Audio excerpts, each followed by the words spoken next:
ધોરણ 12 કોમર્સ અને 12 આર્ટ્સના વિદ્યાર્થીઓ માટે ઇકોનોમિક્સ વિષયનું ચેપ્ટર નંબર 4 એનો ભાગ 12મો બેન્કિંગ અને નાણાકીય નીતિના ચેપ્ટરની અંદર અર્થશાસ્ત્ર ચેપ્ટર નંબર 4 માં બેન્કિંગ વિષયનો સંપૂર્ણ અભ્યાસ આપણે આગલા સેશનમાં પૂરો કર્યો છે અને લાસ્ટ લેક્ચરમાં આપણે નાણાકીય નીતિ વિષયની અર્થશાસ્ત્રની પરિભાષાની જુદી જુદી વ્યાખ્યાઓ વિગતવાર સમજ્યા છીએ બરાબર તો છેલ્લા લેક્ચરમાં આપણે જોયું કે નાણાકીય નીતિ એટલે દેશના અર્થતંત્રમાં નાણાંની માંગ અને પુરવઠામાં સમતુલા જળવાય એ રીતનું સંચાલન અને નિયંત્રણ કરવાની નીતિ એટલે નાણાકીય નીતિ દેશના અર્થતંત્રમાં ક્યારેય પણ નાણાંની માંગ અને પુરવઠામાં વિષમતા ન સર્જાય નાણાંની માંગ અને પુરવઠાની સમતુલા ન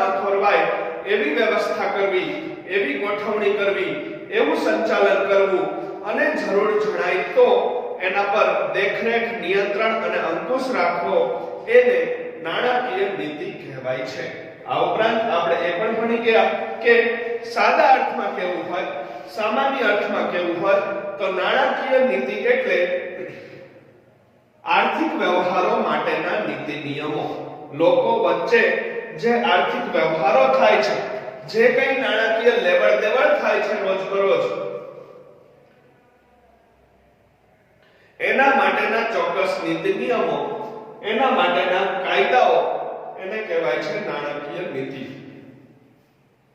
રિઝર્વ બેંક ઓફ ઇન્ડિયા એ ભારતની નાણાકીય નીતિ ઘડે છે ભારતની મધ્યસ્થ બેંક ભારતના બેન્કિંગ ક્ષેત્રની સર્વોચ્ચ બેંક એટલે કે RBI reserve bank of India એ ભારત દેશ માટે નાણાકીય નીતિ ઘડે છે અને રિઝર્વ બેંક ઓફ ઇન્ડિયા બે પ્રકારના સાધનો વડે એ નાણાકીય નીતિ ઘડે છે એક છે પરિમાણાત્મક સાધનો અને બીજા છે ગુણાત્મક સાધનો બરાબર પરિમાણાત્મક સાધનોને આપણે સામાન્ય સાધનો પણ કહી શકીએ છીએ બરાબર પરિમાણાત્મક સાધનોનું બીજું નામ સામાન્ય સાધનો પણ છે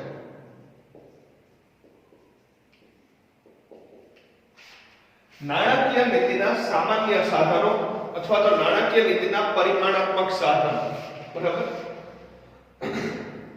બે પ્રકારના જુદા જુદા પગલાઓ લઈને બે પ્રકારે અસરકારક કામગીરી કરી અને રિઝર્વ બેંક ઓફ ઇન્ડિયા એ ભારત દેશ માટે નાણાકીય નીતિ ઘડે છે બરાબર તો સૌથી પહેલા આપણે અભ્યાસ કરવાનો છે પરિમાણાત્મક સાધનોનો અને પરિમાણાત્મક સાધનોમાં મુખ્યત્વે 7 પગલાઓ છે બેંક રેટ રેપો રેટ અને રિવર્સ રેપો રેટ કપરા સમયમાં સ્થિરતા લાવવા માટેની જોગવાઈ આ 3 પોઈન્ટનો આપણે પહેલા અભ્યાસ કરીશું સૌથી પહેલા બેંક રેટ પરિમાણાત્મક સાધનોમાં પહેલું સાધન બેંક રેટ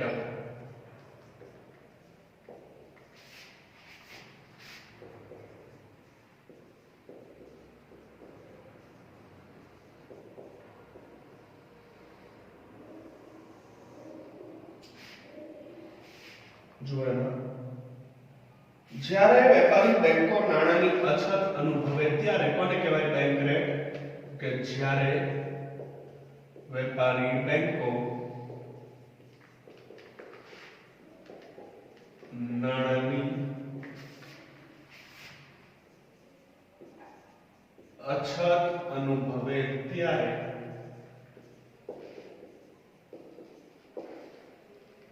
આરબીઆઈ પાસેથી નાણાં ઉધાર લે છે આરબીઆઈ પાસેથી નાણાં ઉધાર લે છે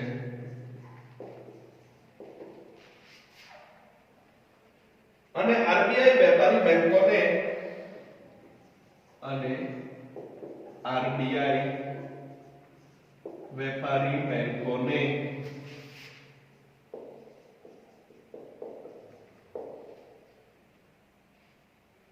આ લાંબા ગાળાનું ધિરાણ આ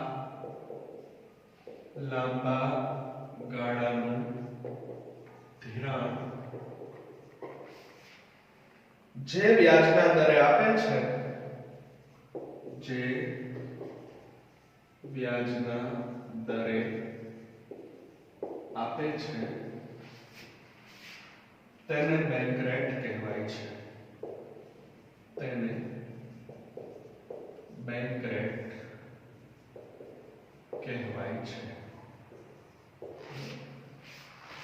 આરબીઆઈ પાસે નાણાકીય નીતિને ઘડવા માટે, નાણાકીય નીતિને વધુ અસરકારક બનાવવા માટેનું પહેલું પગલું છે બેંક રેટ.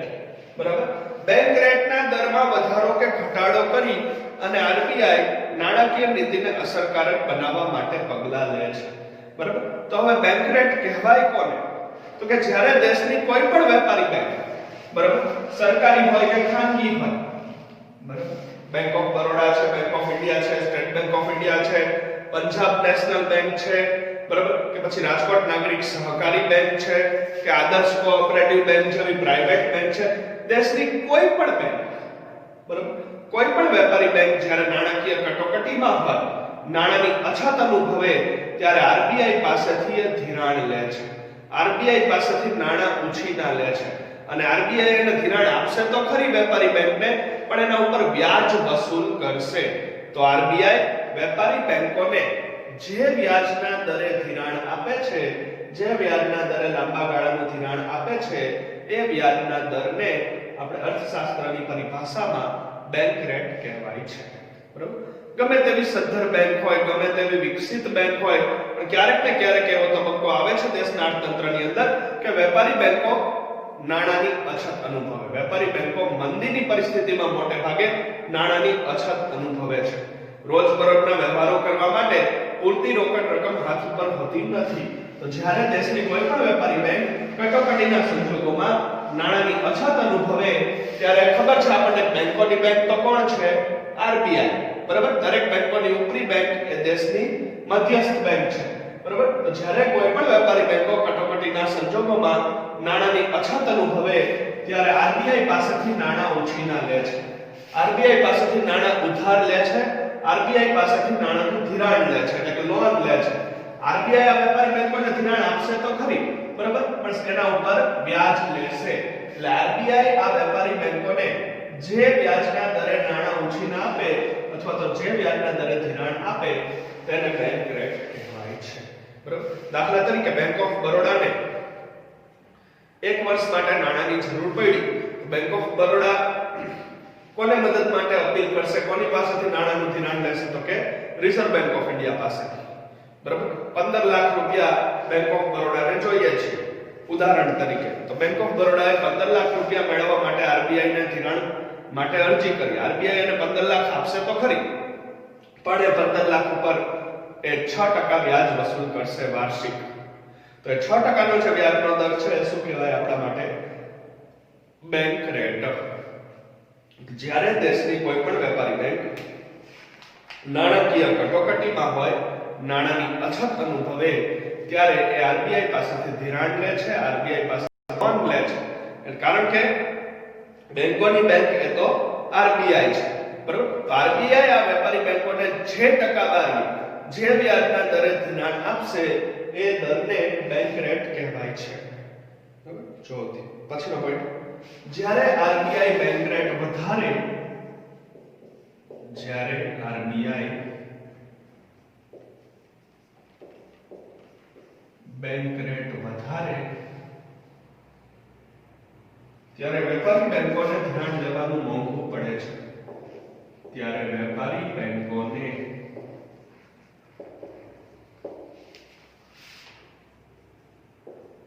ધિરાણ લેવાનું મોંઘું બને છે.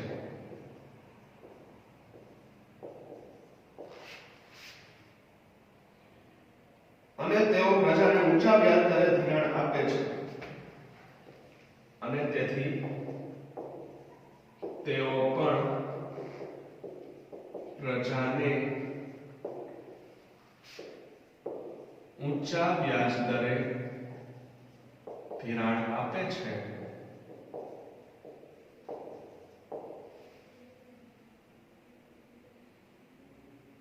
અને પ્રજા ઓછું ધિરાણ લે છે અને તેથી પ્રજા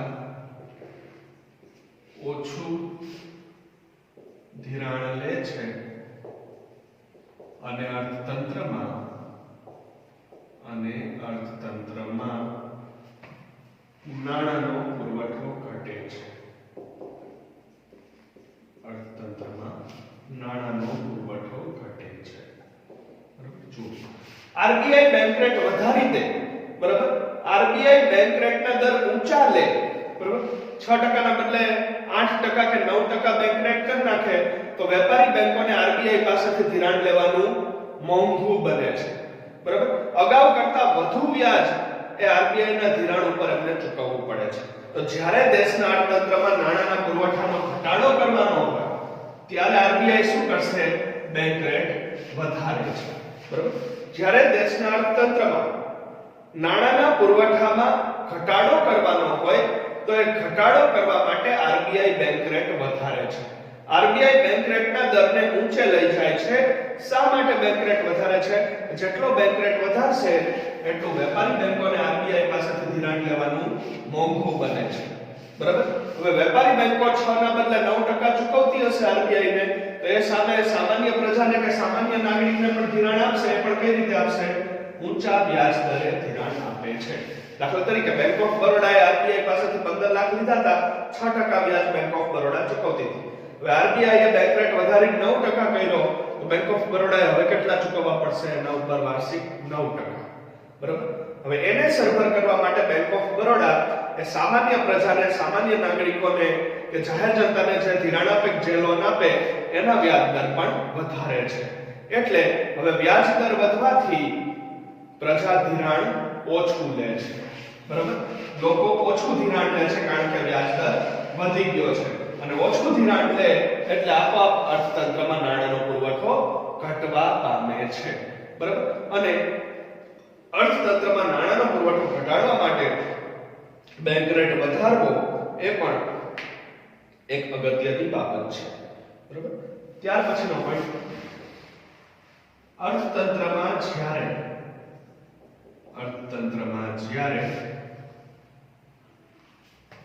નાણાંની માંગ કરતા પુરવઠો વધે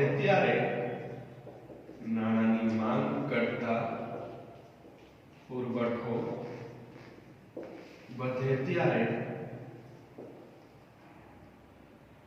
ફુગાવો સર્જાય છે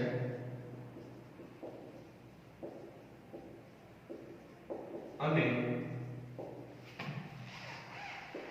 નાણાંની માંગ કરતા પુરવઠો ઘટે ત્યારે મંદી સર્જાય છે. શું કીધું છે અહીંયા? કે દેશના અર્થતંત્રમાં જ્યારે નાણાંની માંગ હોય એની સામે પુરવઠો વધી જાય તો ફુગાવો એટલે કે મોંઘવારીની પરિસ્થિતિ સર્જાય છે. હમણાં પણ આપણે આગળ ભણી ગયા આગલા સેશનમાં જ્યારે નાણાકીય નીતિ વિશે અભ્યાસ કર્યો ત્યારે પણ, બરાબર, કે દેશના અર્થતંત્રમાં ક્યારે નાણાંની માંગ અને પુરવઠામાં અસમતુલા ન સર્જાવી જોઈએ, નાણાંની માંગ અને પુરવઠામાં વિક્ષેપ ન પડવો જોઈએ. બરાબર. બંનેનું પ્રમાણ જળવાવું જોઈએ, સમતોલ રહેવું જોઈએ. જેટલી નાણાંની માંગ છે સામે સપ્રમાણ એનો એટલો ને એટલો પુરવઠો હોવો જોઈએ. કારણ કે જો નાણાંની માંગ કરતા એનો પુરવઠો વધી જાય દેશની અંદર તો ફુગાવો એટલે કે મોંઘવારીના સંજોગો સર્જાય છે. જ્યારે કોઈ પણ દેશની અંદર એના ચલણી નાણાંની માંગ કરતા જેટલી જરૂર છે, જેટલી ડિમાન્ડ છે, જેટલી માંગ છે એના કરતા એનો પુરવઠો વધી ગયો હોય તો ફુગાવો એટલે કે મોંઘવારી સર્જાય છે. અને જો નાણાંની માંગ કરતા પુરવઠો ઘટી જાય ત્યારે મંદી સર્જાય છે. આપણે નોટબંધીના સંજોગોમાં જોઈ ગયા વર્ષ 2016 ની અંદર કે ચલણી નાણાંની જેટલી માંગ હતી સામે એટલો એનો પુરવઠો ઉપલબ્ધ હતો નહીં. તો નાણાંની માંગ કરતા જ્યારે ચલણી નાણાંનો પુરવઠો ઘટી જાય ત્યારે અર્થતંત્રમાં મંદી સર્જાય છે અને જો વધી જાય તો ફુગાવો એટલે કે મોંઘવારી સર્જાય છે. એટલે હંમેશા દેશના અર્થતંત્રમાં નાણાંનો પુરવઠો સપ્રમાણ જાળવવો જોઈએ અને એનું પ્રમાણ જાળવવા આરબીઆઈ ક્યારેક બેંક રેટમાં વધારા કે ઘટાડાનો નિર્ણય લે છે. જો બેંક રેટ ખૂબ નીચો રાખવાની નીતિ એ સસ્તા નાણાંની નીતિ છે અને બેંક રેટ ખૂબ ઊંચો રાખવાની નીતિ એ મોંઘા ધિરાણની નીતિ કહેવાય છે. બરાબર. બેંક રેટ જો નીચો હોય તો એનાથી ધિરાણ વધે છે, લોન આપવાનું વધે છે, અને બેંક રેટ ખૂબ જ વધારે હોય એટલે કે બેંક રેટ ખૂબ જ ઊંચો હોય તો એનાથી એ ધિરાણ મોંઘું બને છે. એટલે બેંક રેટ ઓછો કે નીચો રાખવાની નીતિ એને સસ્તા ધિરાણની અથવા તો સસ્તા નાણાંની નીતિ કહેવામાં આવે છે. જ્યારે બેંક રેટ ખૂબ જ ઊંચો રાખવાની નીતિ એટલે બેંક રેટ વધારવાની નીતિ એને એ મોંઘા નાણાંની નીતિ કહેવામાં આવે છે. છેલ્લા કેટલાક વર્ષોથી આરબીઆઈ નાણાંનો પુરવઠો બેંક રેટ દ્વારા નક્કી કરવાને બદલે રેપો રેટ અને રિવર્સ રેપો રેટ દ્વારા નક્કી કરે છે. અગત્યનો પોઈન્ટ કે છેલ્લા કેટલાક વર્ષોથી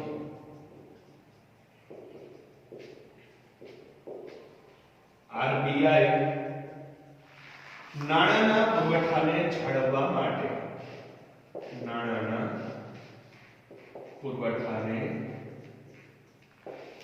જાળવવા માટે બેંક રેટને બદલે રેપો રેટ અને રિવર્સ રેપો રેટનો ઉપયોગ કરે છે.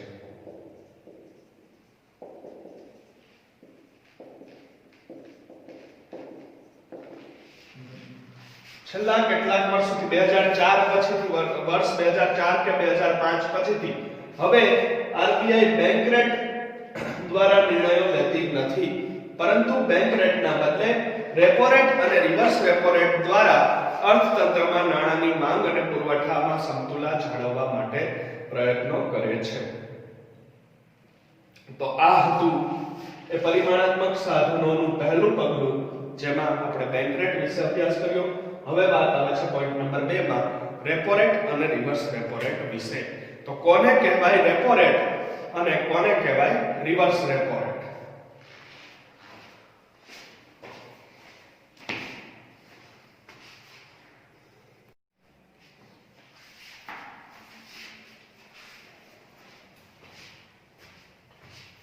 હવે વાત કરવાની છે ફ્રેન્ડ્સ પરિમાણાત્મક સાધનો એટલે કે નાણાકીય નીતિના સામાન્ય સાધનોની અંદર બીજું પગલું એટલે કે રેપો રેટ અને રિવર્સ રેપો રેટ વિશે.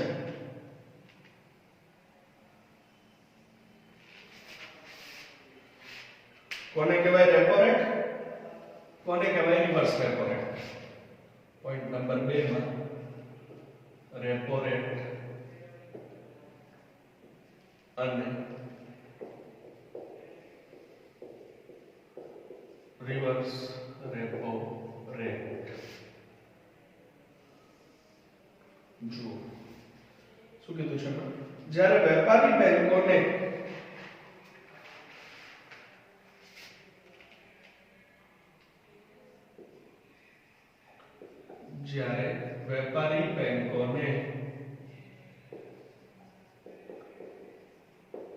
ખૂબ જ ટૂંકા સમયગાળા માટે એટલે કે ખૂબ જ ટૂંકા સમયગાળા માટે એટલે કે એક દિવસ 7 દિવસ કે 15 દિવસ જેટલા, એક દિવસ 7 દિવસ કે 15 દિવસ જેટલા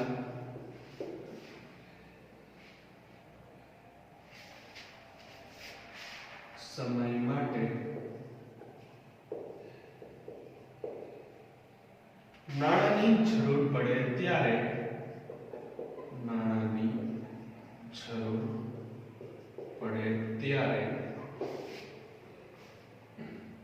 તેઓ આરબીઆઈ પાસેથી નાણું લે છે. ત્યારે તેઓ આરબીઆઈ પાસેથી નાણું લે છે અને જે દરે આરબીઆઈ વેપારી બેંકોને નાણું ધીરે અને જે દરે આરબીઆઈ વેપારી બેંકોને નાણું ધીરે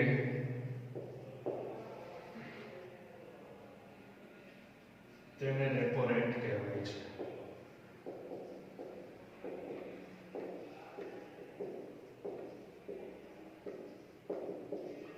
આમ રેપો રેટ એટલે રીપર્ચેસ રેટ. રીપર્ચેસ રેટ. હવે આપણે આગલો પોઈન્ટ જ્યારે બેંક રેટ વિશે ભણ્યા, બરાબર, તો એમાં કીધું હતું કે છેલ્લા કેટલાક સમયથી વર્ષ 2004 કે 2005 થી આરબીઆઈ હવે બેંક રેટના સાધનનો ઉપયોગ કરતી નથી, પરંતુ બેંક રેટના બદલે રેપો રેટ અને રિવર્સ રેપો રેટ દ્વારા નાણાકીય નીતિમાં સ્થિરતા જાળવવાના પ્રયત્નો કરે છે. બરાબર, બેંક રેટના પગલાને બંધ કરી અને હવે આરબીઆઈ રેપો રેટ અને રિવર્સ રેપો રેટને વિશેષ મહત્વ આપે છે.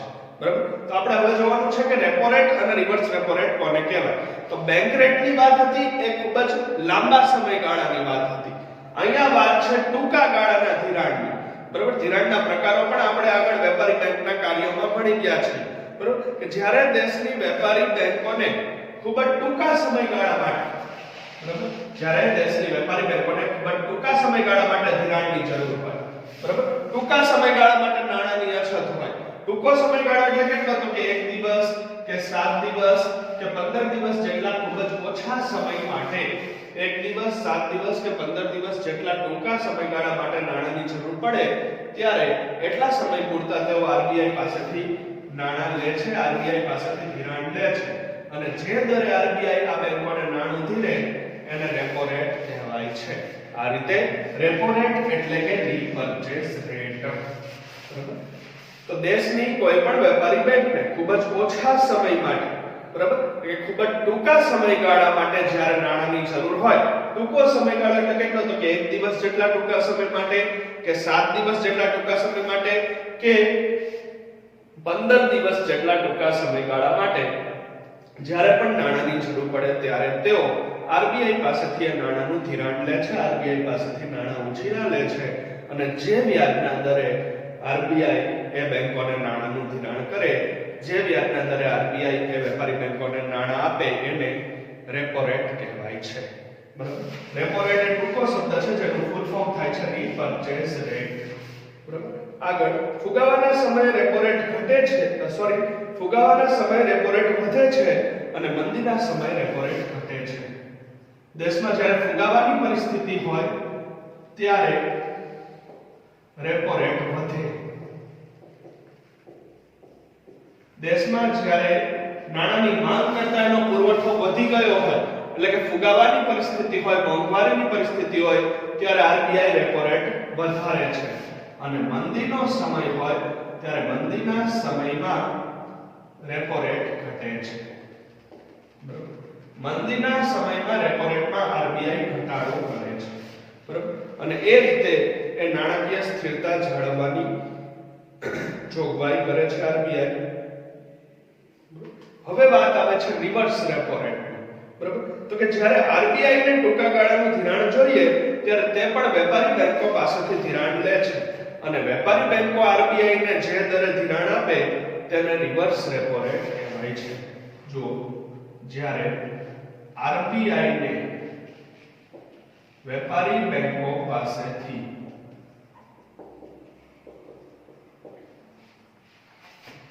ધિરાણ લેવાની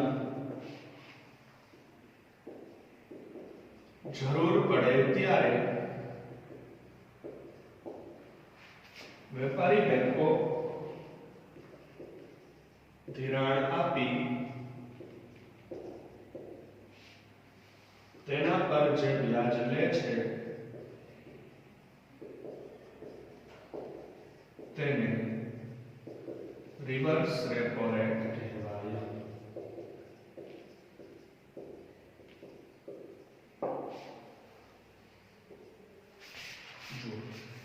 નાણાંની અછત હંમેશા વેપારી બેંકોને જ હોય એવું નથી. કેટલીક વખત આરબીઆઈ ને પણ નાણાંની અછત આવી પડે છે. બરોબર, ભલે દેશની મધ્યસ્થ બેંક, ભલે દેશની સર્વોચ્ચ બેંક ગણાય, પણ અમુક અનિવાર્ય સંજોગોમાં જ્યારે આરબીઆઈ પણ નાણાંની અછત અનુભવે ત્યારે આરબીઆઈ પણ પોતાની કટોકટી નિવારવા ટૂંક સમય માટે વેપારી બેંકો પાસેથી ધિરાણ લે છે. બરાબર, આરબીઆઈ પણ પોતાની નાણાંની અછતને ઘટાડવા કેટલીક વખત વેપારી બેંકો પાસેથી ધિરાણ લે છે. હવે આરબીઆઈ વેપારી બેંકોનું વ્યાજ લેતી હોય તો વેપારી બેંકો પણ આરબીઆઈ ને એમને નાણાં ધીરશે નહીં. તો આવી વેપારી બેંકો આરબીઆઈ ને જે વ્યાજના દરે ટૂંક સમય માટે નાણાંનું ધિરાણ કરે છે એ વ્યાજના દરને